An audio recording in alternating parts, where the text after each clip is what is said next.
So how has communication changed in this past few years? It's certainly changed a lot in the last years. Lead is a remote-first company based out of Canada. What makes a world-class Microsoft 365 Intranet and Digital Workplace?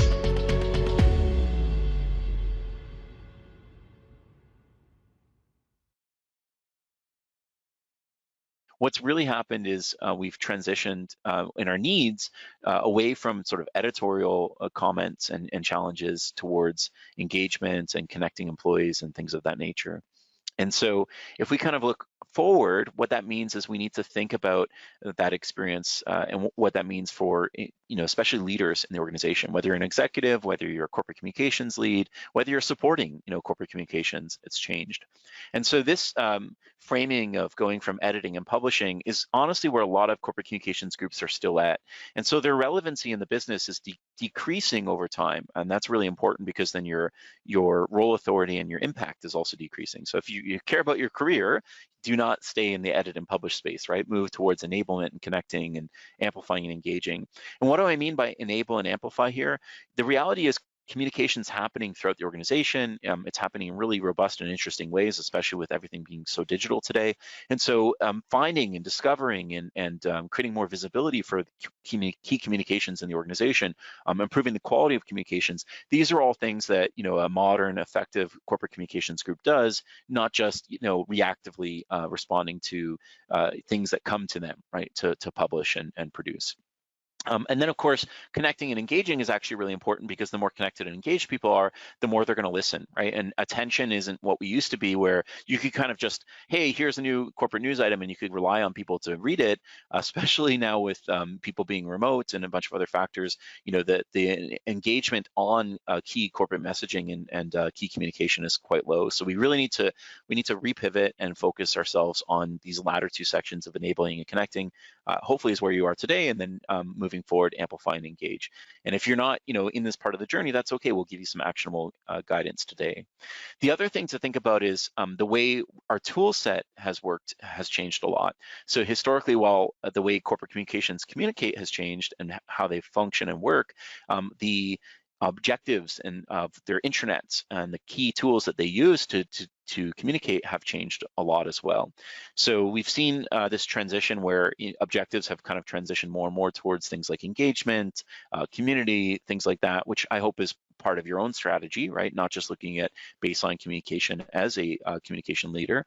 But if we look forward as well, there's this idea of really understanding how does the technology play into this? Because you can't ignore the technology anymore. There was a time where, to be frank, the technology kind of did what you needed it to do, and you really only needed to engage with it once you had your strategy in place. Strategies now have to really adapt to the technology. The technology has to lead, unfortunately, some of the strategy discussions because there's new capabilities that the technology provides that were built specifically to address patterns and challenges in the industry. And so if we ignore that, right, and we keep doing things the way we have been, we're going to be missing out.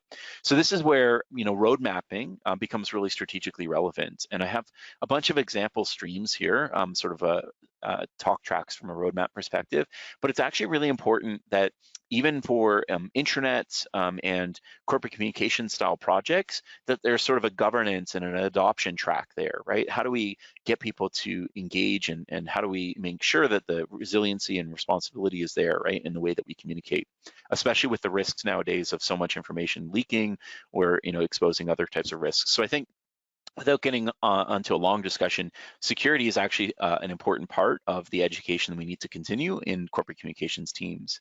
And if we look at an example of a roadmap, this is just one example, but if we look at a roadmap, one of the other things that's really important today for corporate communications owners is that they don't just think about the intranet, right? Here, I have my digital hub or for my digital workplace, my intranet, and I'm going to improve it. I'm going to modernize it.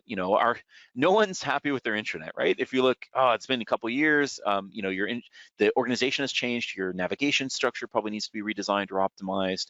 There are a bunch of key pages you would love to modernize. You've probably got a legacy technology. A lot of intranets are on legacy technology, and that's a pain. You've got to migrate from that. So we all have challenges, and I'm not dismissing those. That should be a part of your strategy for sure in your roadmap. But then there's a lot of stuff that comes after that. So let's say you're in a modern intranet, you're using Microsoft 365 to house your intranet today, something like Omnia, and that intranet's engaging. It's got all these core features and that are useful for today.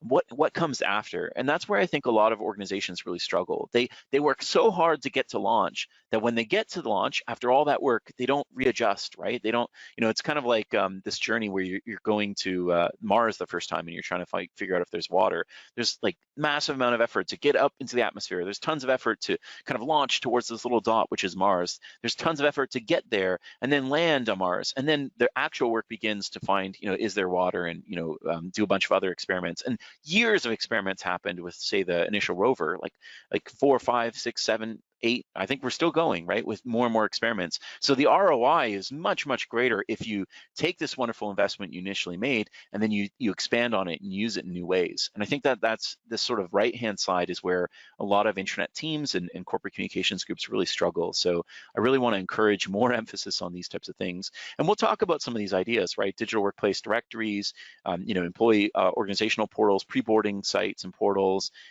bringing knowledge to the users in the context of their work, or bringing intranet to the context of work, right? So those are things we'll talk about today. And I hope by the end of it, at least you know what some of these are, but this is a great discussion to have internally. And again, this is where prescriptive guidance becomes a lot more actionable.